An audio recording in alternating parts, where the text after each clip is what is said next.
បើបងប្អូននៅតែធ្វើវីដេអូបែបនេះទៀតណាដឹងតែមិនសូវមានអ្នកមើលមិនសូវមាន view ច្រើនដូចមុនហើយបងប្អូនអញ្ចឹងវីដេអូមួយនេះគឺថាសំខាន់ខ្លាំងណាស់សម្រាប់បងប្អូនដែលគាត់ជាអ្នកលក់ផលិតផលអ្នក review អ្នកធ្វើ vlog អ្នកដែលគាត់តែធ្វើវីដេអូថ្មីៗណាមើលវីដេអូនេះឲ្យចប់ហើយបើគិតថាវីដេអូមួយនេះចំណេញកុំភ្លេចជួយ share វីដេអូនេះម្នាក់មួយក៏ដូចជា follow account នេះម្នាក់មួយផងអញ្ចឹងឥឡូវនេះគឺយើងចូលប្រធានបទរបស់យើងតែម្ដងទៅបងប្អូនដឹងហើយថាសម័យឥឡូវគឺគេចូលចិត្តអីលឿនចូលចិត្តឲ្យយើងហ្នឹងនិយាយឲ្យដល់អាចំណុចសំខាន់ដែលគេចង់ដឹងអ្នកមើលដែលគេចង់ដឹងអញ្ចឹងណាអញ្ចឹងបើកាលពីសម័យមុនអ្នកដែលថតវីដេអូដូចខ្ញុំដូចបងអីផ្សេងអីគឺចេញមកជម្រាបសួរស្ដីអ្នកទាំងអស់គ្នាខ្ញុំបាទឈ្មោះផាន់រងថ្ងៃនេះខ្ញុំបានមកដើរលេងនៅទីនេះហើយខ្ញុំក៏បានចូលទៅញ៉ាំស៊ុបនៅកន្លែងនេះយូរណាស់បងប្អូនអើយមុំតដល់អាកន្លែងចំណុចសំខាន់អាកន្លែងស៊ុបនឹងនិយាយពីអូសបន្លាយយូរណាស់អញ្ចឹងបើសិនជាបងប្អូនជាអ្នក review វីដេអូឧទាហរណ៍ថាបងប្អូនប្រម៉ូទហាងស៊ុបឧទាហរណ៍បងប្អូនប្រម៉ូទហាងស៊ុប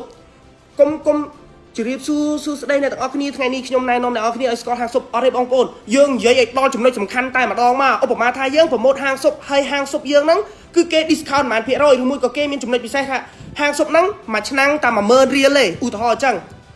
ឥឡូវយើងបើកហុកដំបងមកក្បាលវីដេអូសំខាន់ណាអញ្ចឹងសម័យឥឡូវគឺគេចង់ដឹងអញ្ចឹងក្បាលវីដេអូយើងបើកមកសម្រាប់អ្នកដែលគាត់ review ពីហាងស៊ុបឧទាហរណ៍ថាចេះវិញ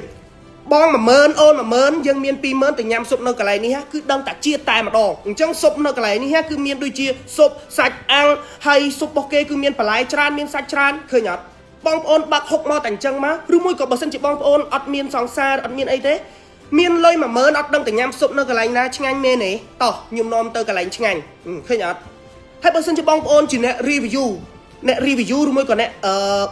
ថត vlog ថតអីរបៀបដើរលេងអីចឹងទៅបងប្អូនទៅដើរលេងនៅកពតឧទាហរណ៍ថាកពតចោះថ្ងៃនេះមានរឿងក្នុងចិត្តអត់ដឹងតែប្រាប់ណាគេមានតែប្រាប់មឹកអាំងអីឃើញអត់អញ្ចឹងយើងបតាក់នៅកពតហ្នឹងគេល្បីអីគេមឹកអាំងអញ្ចឹងយើងបតាក់ចូលមកអញ្ចឹងណាបងប្អូនបាទអញ្ចឹងថ្ងៃនេះមានរឿងក្នុងចិត្តអត់ដឹងតែនិយាយប្រាប់ណាគេមានតែជិះម៉ូតូទៅប្រាប់មឹកអាំងនៅកពតអីអានេះគឺថាយើងបើក្បាលមកគឺគេចាប់អារម្មណ៍ហ្មងឬក៏ទៅដើរលេងនៅកពតអត់ដឹងតែកន្លែងណាសុបាយមែនទេខ្ញុំណែនាំអ្នកទាំងអស់គ្នាឲ្យស្គាល់កន្លែងសុបាយហើយឲ្យស្គាល់កន្លែងញ៉ាំឆ្ងាញ់ទៀតអានេះគឺសុទ្ធតែហុកឆ្ងាញ់ឯងអញ្ចឹងបងប្អូនមិនបាច់អូសបន្លាយវីដេអូវែងទេព្រោះសម័យឥឡូវនេះគឺគេមានពេលតិចណាស់សម្រាប់មើលទូរស័ព្ទអញ្ចឹងតែកាលណាគេអូសវីដេអូពឹបតាមួយវិនាទីដំបូងដែលគេអត់ចាប់អារម្មណ៍ហើយគឺគេអូសចេញហើយតែបើគេចាប់អារម្មណ៍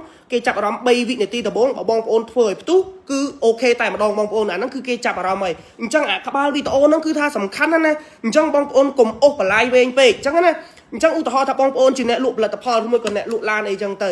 បងប្អូនមិនបាច់អីណារាយរាប់ថាសម្រាប់បងប្អូនជម្រាបសួរខ្ញុំឈ្មោះផាន់រងថ្ងៃនេះខ្ញុំចង់ណែនាំអ្នកនរគ្នាឲ្យស្គាល់ជាមួយនឹងការ៉ាស់នេះមានឡានស្អាតណាស់យូរណាស់បងប្អូនបាទអញ្ចឹងយើងនិយាយពីតម្រូវការអ្នកមើលហ្មងមកបើសិនជាបងប្អូននៅតែនិយាយរាយរាប់យូរអញ្ចឹងទៀតបងប្អូនលូអត់តន់គេទេអញ្ចឹងសម័យឥឡូវគេឆ្លាតអញ្ចឹងគេនិយាយអាចំណុចណាដែលអ្នកមើលគេចង់បានអញ្ចឹងណាឧទាហរណ៍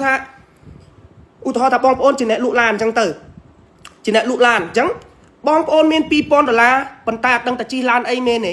ឃើញអត់យើងនិយាយពីចំណុចហ្នឹងមកអញ្ចឹងអ្នកដែលមានលុយតិចក្រោម$10000គឺគាត់មាន$2000គាត់ចាប់ផ្ដើមមើលវីដេអូហ្នឹងដល់ចប់គាត់ចាប់ផ្ដើមមើលថាវីដេអូមួយហ្នឹងមានចំណុចពិសេសមិនខ្លះហើយមានលុយ$2000មិនបានទៅទិញឡានអាប៉ែកនឹងជិះបានការពិតយើងនិយាយអូសបន្លាយមកមានលុយ$2000អត់ដឹងជិះឡានអីសមមែនទេអញ្ចឹងបងប្អូនមកនេះមកការ៉ាស់របស់ខ្ញុំនៅការ៉ាស់របស់ខ្ញុំនេះគឺមានឡានច្រើនប្រភេទហើយមិនតែប៉ុណ្ណោះបងប្អូនយកលុយយកមកតម្កល់នៅហាងរបស់ខ្ញុំតែ$2000ទេសល់ប៉ុន្មានបងប្អូនបងលុះជាមួយនឹងឃ្លាំងផ្ទាល់ឬមួយក៏ជាមួយនឹងធនាគារផ្ទាល់បងប្អូននឹងអាចយកឡានមួយគ្រឿងនេះយកទៅជិះបានហើយឃើញអត់អញ្ចឹងឲ្យតែ3សេកុងដំបូង3វិនាទីដំបូងហ្នឹងគេចាប់អារម្មណ៍ទៅហើយគឺដឹងតែវីដេអូហ្នឹងផ្ទុះហើយបងប្អូនបាទអញ្ចឹងអានេះគឺសម្រាប់អ្នកលក់ផលិតផលឬមួយក៏លក់ឡានអីអញ្ចឹងណាអញ្ចឹងបងប្អូនចេញវីដេអូរបៀបចេញអាកន្លែងណាដែលចំណុចដែលអ្នកមើលគេចង់ដឹងមកយើងមិនបាច់រាយរាប់អីវែងឆ្ងាយណែនាំឈ្មោះអីទេឈ្មោះគេស្គាល់ហើយនៅលើ page ហ្នឹងហើយមួយគឺគេមានឈ្មោះមានអីអញ្ចឹងមិនបាច់ទេបងប្អូនយើងដាក់អីលឿនមកអញ្ចឹងដូចខ្ញុំអញ្ចឹងខ្ញុំចេញមកមិញហ្នឹងខ្ញុំនិយាយហ្មងខ្ញុំនិយាយពីបញ្ហាដែលបងប្អូនគាត់ធ្វើវីដេអូអត់ផ្ទុះហើយអញ្ចឹងខ្ញុំបើកក្បាលមកបងប្អូនបើនៅតែធ្វើវីដេអូបែបនេះទៀតគឺដឹងតែអត់សូវមានអ្នកមើលអញ្ចឹងអានេះគឺជាចំណុចសំខាន់ដែលអ្នកមើលគេចង់ដឹងថាខ្ញុំធ្វើវីដេអូប្រហែលជាអត់ផ្ទុះសង្ស័យមកពីចំណុចទាំងអស់ដែលគាត់បានលើកហ្នឹងឯងមើលទៅឃើញអត់អញ្ចឹងអា3វិនាទីដំបូងគឺគេចាប់បានហើយអញ្ចឹងអាហុកពីមុខអាក្បាលវីដេអូពីមុខនេះគឺថាសំខាន់ណាស់ จังวิดีโอมือนี้คือท่ากรอนตนาน้องบองโอนได้กอดเนี่ยเฟิร์ทำไมจังนะว่าจ้าปีมนไอ้คือกอดโยดังชราในให้บองได้กอดจีเนี่ยลูกหลักพอจริงก็ยังกระทากอดอ่านดังได้จังวิดีโอนี้สำหรับเนี่ยได้กอดตอนดังคือกอดเฟิร์จังมาคือละอเหม็นเต้นจังวิดีโอคือมีแต่แบบปันนังให้จูนโปรยบองโอนได้กอดเนี่ยทอดวิดีโอเนี่ยประกาศเมตกาเซ็งทำไมนั่งจูนโปรยโจกใจตรงออกนี้ให้ช่วยมือชมบัตรพันร้องในวิดีโอกลายเตียดออกคนชรา